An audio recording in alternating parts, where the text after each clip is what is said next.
Welcome to the Week in Truth number 9, Miles Johnston and his dodgy bases project. It's a bit alarming, really, that nobody's picked up on the fact that I totally forgot about number 9, which is alarming in a way because it's been a long time since I've smoked any weed or done any drugs, and I don't drink, so really I should be counting a bit better than that. But yeah, I missed out number 9 somehow. So I'm going back and putting Miles Johnston in there. Now, I didn't know anything about Miles Johnston before somebody recommended that I go and check him out. And so I did, and I've watched several hours of footage of Michael Johnston doing his thing. This video of his Fast Blast UO date, I expect he means update, August the 25th on here, which is a king-sized rant on his part. And it's, oh, poor me, poor me. It's the sort of thing that immediately makes me think he's a bit of a narcissist.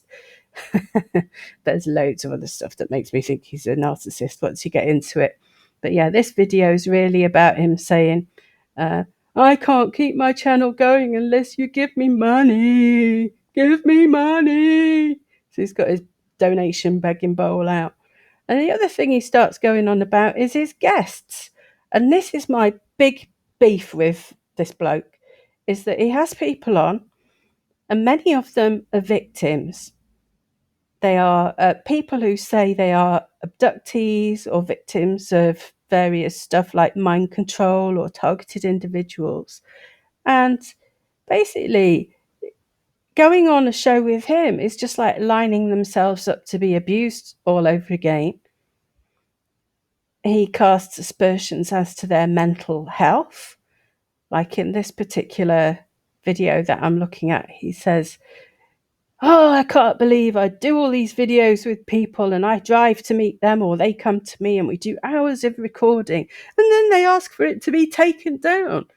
They probably ask for it to be taken down because he, in very subtle ways, makes them look like a load of tossers or liars or mental nutcase beings, He's really horrible to people. I don't like him at all. So we go and take a look at what sort of things are on his channel.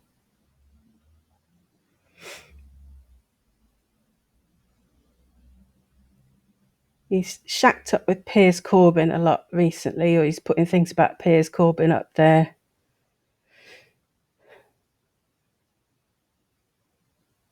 He spent a lot of time doing things with Andrea Falks. Now, Andrea Falks, I have some connection with myself because years ago I used to watch This Morning in the days when I used to watch telly. I don't watch it anymore. I haven't done for about 8 years now.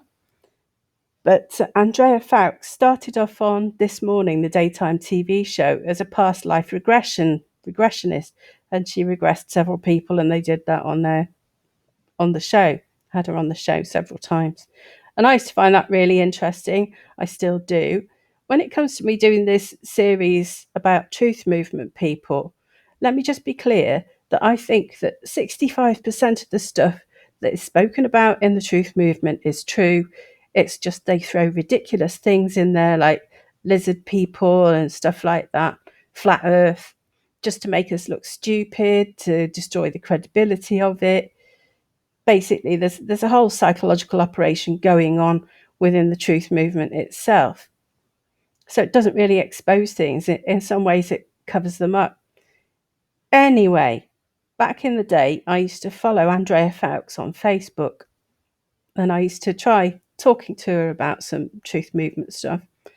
And she would say, oh no, I don't want to talk about that. Man, if you give your attention to things, they become bigger. So she didn't want to go towards that stuff. It's too negative. It was the dark, it's shadow side and all that kind of stuff. But, she's changed her tune and now she's regularly on here with Miles Johnston. Let me be clear as well. I don't think everybody in the truth movement is necessarily an agent or somebody working for MI5 or GCHQ. Somebody like Andrea Falks, I think, she's really nice. She's just what I'd call a useful idiot. her beliefs are and persona are something that can be exploited by somebody like Miles to give him a bit more credibility. And to be honest, he's so nasty. He needs somebody like Andrea to make him look a bit nicer. And I notice he's never really rude to her. As you can see, she's on quite regularly.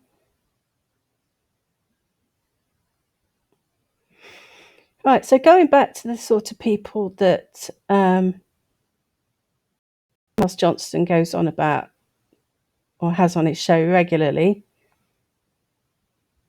there's lots of people who say they are victims of MK Ultra, or they've been abducted, or they're in the MyLab program, or they are targeted individuals. And he has them on his show.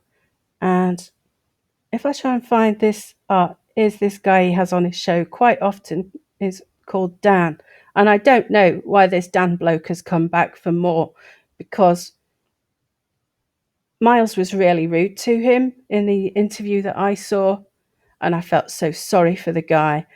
Basically, whatever he said, Miles stopped him and basically said, "Ha, you're stupid," and then and then completely took over for about 15 minutes. So you see in this picture, he sat there with his hand over his mouth, just there watching Miles go on and on and on and on about something. I felt so sorry for him. I don't know why you come back for more, Dan. Just like leave him to his own devices, mate. He's just an asshole.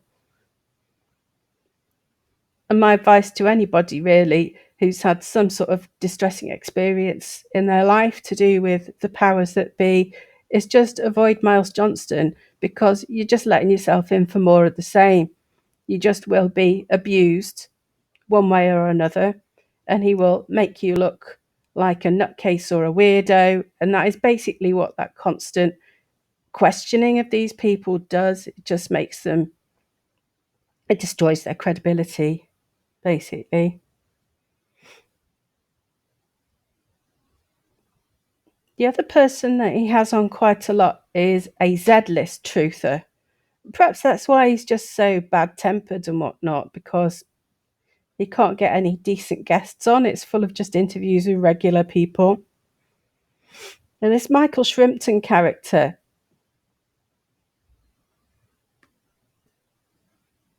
is this dude, and I bet you've seen him around if you've followed Troof stuff for a while.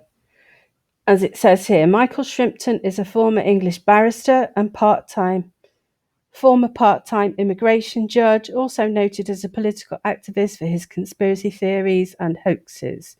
He was convicted in 2014 for falsely reporting that Germany was planning a nuclear attack on the 2012 Summer Olympics.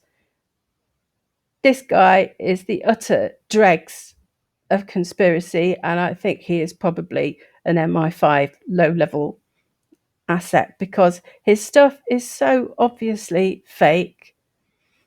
Everything is blamed on the German intelligence agencies. Even Sean Atwood wouldn't have him on his show. Sean Atwood interviewed him once and then said, "No more, it's too dodgy." Considering what we know now, that's probably a ruse to make Sean look more credible.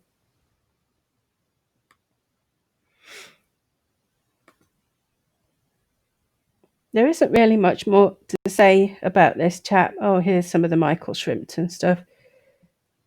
He just is a grade 8 asshole, and nobody should go anywhere near him.